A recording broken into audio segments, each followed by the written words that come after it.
Hello, I'm Dr. Brian Edwards. I'm a retired physician. My diagnosis of Alzheimer's was made in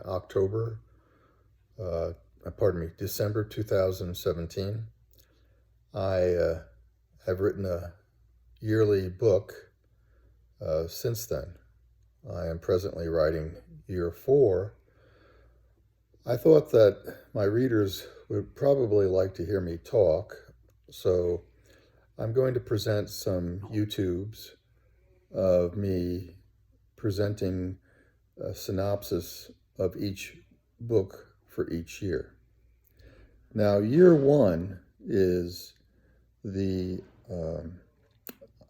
title, I Am Waiting for When I Forget I Have Alzheimer's. I had this title because the diagnosis is overwhelming. Just the anxiety it produces as to your future. One doctor, neurologist, the first one I went to try to get a amyloid scan, PET scan, she said, "Why bother?" Because intimating that there's no cure anyway. Well, okay, but I want to make plans for my future.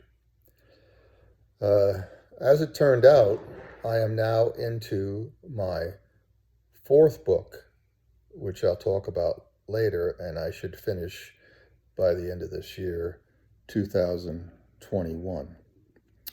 I feel a great deal of accomplishment having done this. I've had some changes in my thoughts about Alzheimer's along the way. I've learned a great deal from other writers,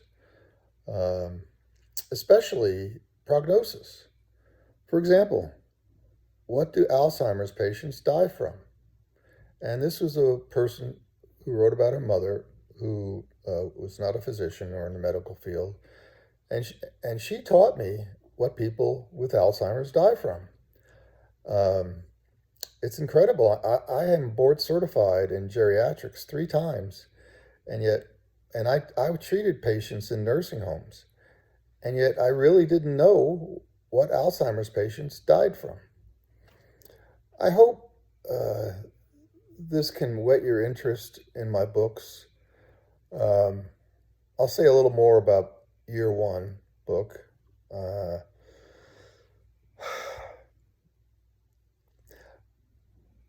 I had a neurologist get me a free PET amyloid scan. It was the last day that this trial offered free scans. And it's about a $5,000 scan, I think. And he had gotten my 2 cognitive exams, which were about 3 hours long. And the psychologist said, yes, I had mild cognitive impairment. That was enough to get me the scan. And I was on the last day. We sat at the computer, and he got me into the trial, and I got my result.